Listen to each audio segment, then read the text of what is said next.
Hello friends, welcome back to my channel.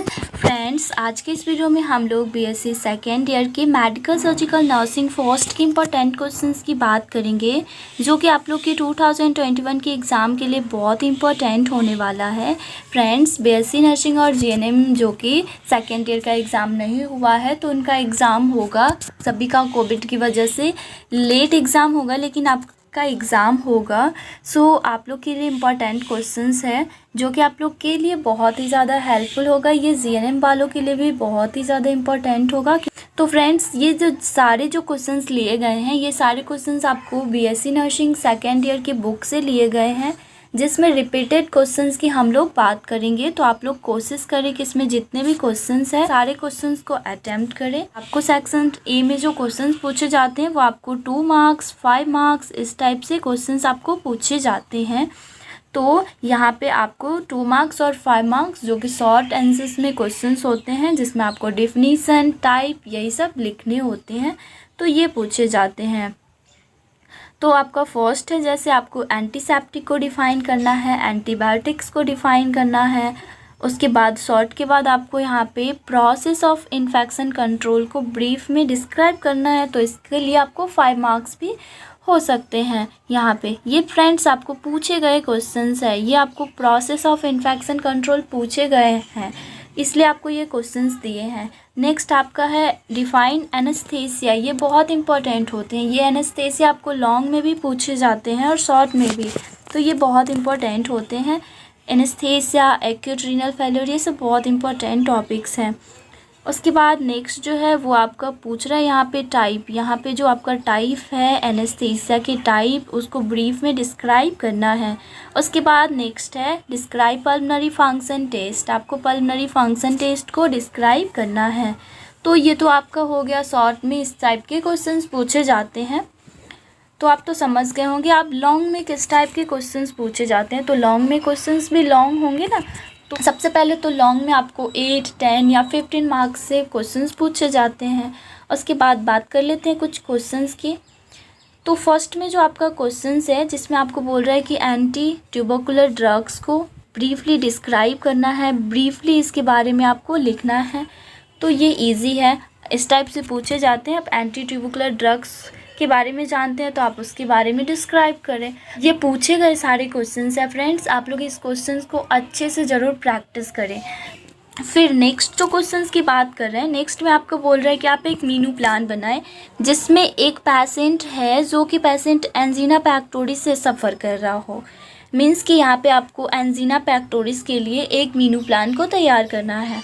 उसके बाद इसी क्वेश्चंस को सेम इसी टाइप से क्वेश्चंस जो कि पूछे गए हैं वो फीवर से पूछे गए हैं, कि उसमें आपको बोल रहा है कि आप एक मीनू प्लान तैयार करें जिसमें पेशेंट फीवर से सफ़र कर रहा हो। उसके बाद इस टाइप से डिस्पेनिया से भी इस टाइप के क्वेश्चंस पूछे गए हैं, तो ये भी टॉपिक्स मैंने यहाँ पे डाल दिया। उसके बाद आपको माल न्यूट्रिशन से भी यही क्वेश्चंस पूछे गए हैं कि आप एक मीनू प्लान तैयार करें जिसमें पेशेंट जो है माल न्यूट्रिशन से सफ़र कर रहा हो। उसके बाद इसलिए मैंने ये 4 टॉपिक्स यहाँ पे एंजीना पेक्टोरिस, फीवर, डिस्पेनिया और माल न्यूट्रिशन सारे डाल दिए हैं। इस तरह से क्वेश्चंस पूछे जाते हैं। फिर नेक्स्ट बात करते हैं। नेक्स्ट कह रहा है कि आप एक थेरेपैटिक डाइट बनाइए जिसमें एक पेशेंट जो है वो माल न्यूट्रिशन से सफ़र कर रहा हो। तो माल न्यूट्रिशन से सफ़र कर रहा हो उस पेशेंट की क्या डाइट प्लान होनी चाहिए, वो डाइट चार्ट आपको यहाँ पे लिखने के लिए बोल रहा है। ये सारे लॉन्ग क्वेश्चंस है, आपको 5, 10, 15 इन सभी मार्क्स में पूछे जाते हैं। नेक्स्ट बात करते हैं नेक्स्ट क्वेश्चंस की। तो नेक्स्ट क्वेश्चंस में कह रहा है कि आप राइट ब्रीफ में लिखना है इसका आंसर। उसके बाद आपको बोल रहा है pre operative nursing care for a patient who will undergo abdominal surgery. एक पेशेंट है जिनका पेट के ऑपरेशन होने को है, तो उसके pre operative nursing care plan लिखने हैं।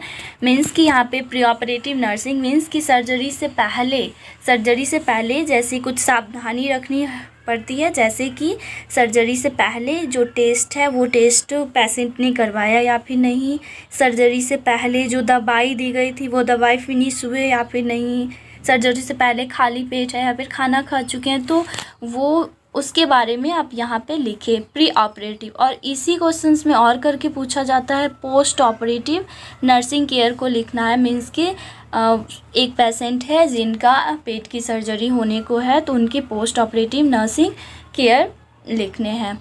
उसके बाद आपको ये लॉन्ग क्वेश्चंस हो गए। उसके बाद आपको एक अलग टाइप से एक ही टॉपिक से बहुत सारे क्वेश्चंस पूछे जाते हैं, तो वो भी क्वेश्चंस की बात करते हैं। ये जो आपको क्वेश्चंस पूछे जाते हैं फ्रेंड्स, ये आपको 15 मार्क्स में पूछे जाते हैं। मीन्स कि ये आपको क्वेश्चंस, 2 क्वेश्चंस आप लोग के एग्ज़ाम में पूछे जाते हैं। मीन्स कि 30 नंबर का ये क्वेश्चंस आप लोग के एग्ज़ाम के लिए होते हैं, तो ये बहुत इंपॉर्टेंट होते हैं। फर्स्ट हम लोग देख लेते हैं मिस्टर अलेक्जेंडर की जो एज है वो 50 ईयर्स है, जो कि एडमिट है, आईसीयू में एडमिट है एक्यूट रीनल फेल्योर की केसेस से।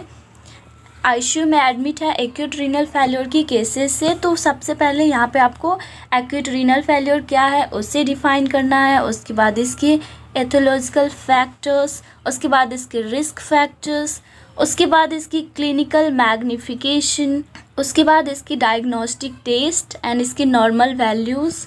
उसके बाद लास्ट में 5 क्वेश्चंस है, आपको लास्ट में इसकी कॉम्प्लिकेशन क्या है वो लिखने हैं। तो इस तरह से आपको क्वेश्चंस पूछे जाते हैं। तो नेक्स्ट में आपको ये बोल रहा है कि मिस्टर रमन जो है वो एडमिटेड है, जो उनको थाई में फ्रैक्चर है तो वो एडमिटेड है। फ्रेंड्स ये ज़्यादा मोस्ट इम्पॉर्टेंट नहीं था, इसीलिए ये क्वेश्चंस को मैंने, इसमें 5 क्वेश्चंस थे इसलिए मैंने कुछ क्वेश्चंस को हाइड कर दिया है। सिर्फ मैंने ये डाला है कि आपको फ्रैक्चर को डिफ़ाइन करना है और फ्रैक्चर की क्लासिफिकेशन को बताना है। तो आपको ये बताना चाहूँगी कि आप फ्रैक्चर जो है आप उस टॉपिक को अच्छे से कंप्लीट कर ले, उससे भी क्वेश्चंस आते हैं, तो इसलिए मैंने इसके सारे क्वेश्चंस नहीं डाले। नेक्स्ट में फ्रेंड इसमें और टाइप से क्वेश्चंस पूछे जाते हैं, ताकि अगर आप ये क्वेश्चंस ये ए का आंसर्स देने में कैपेबल नहीं है तो आप और में आंसर्स लिख सकते हैं। तो इस टाइप से भी पूछे जाते हैं। फर्स्ट हम लोग देख लेते हैं, जैसे कि आपको यहाँ पे बोल रहा है कि आपको एक नर्सिंग केयर प्लान बनाना है जिसमें एक पर्सन है जो कि डिस्पीनिया से सफ़र कर रहे हैं। यहाँ पे एक पर्सन है, इस क्वेश्चंस में कह रहा है कि यहाँ पे एक पर्सन है जो कि डिस्पीनिया से सफ़र कर रहा है, तो उसकी नर्सिंग केयर प्लान बनाना है और इसकी नर्सिंग केयर गाइडलाइंस भी यहाँ पे आपको बताने हैं। तो जिसमें आपको क्वेश्चंस में आपको क्या क्या बोल रहा है करने को, तो क्वेश्चंस में कह रहा है कि सबसे पहले तो आप ब्रोंकाइटिस को डिफ़ाइन करें, उसके बाद ब्रोंकाइटिस के कारण को बताएं, उसके बाद इसके साइन एंड सिम्टम्स बताने हैं, और उसके बाद इसके डायग्नोस्टिक टेस्ट एंड इसकी क्या रिक्वायर्ड है वो आपको बताने हैं। उसके बाद और में आपको क्वेश्चंस पूछ दिया एंजीना पेक्टोरिस से कि आप यहाँ पे एंजीना पेक्टोरिस, अगर आप इसका आंसर्स नहीं दे रहे हैं तो आप इसका आंसर्स दे सकते हैं, डिफाइन एंजीना पेक्टोरिस। उसके बाद identify causes of angina pectoris, sign and symptoms of angina pectoris, और उसके बाद एंजीना पेक्टोरिस की डायग्नोस्टिक टेस्ट एंड इसकी क्या रिक्वायर्ड है। तो फ्रेंड्स इस टाइप से आपको किसी एक टॉपिक से बहुत सारे शॉर्ट या लॉन्ग में क्वेश्चंस पूछे जाते हैं।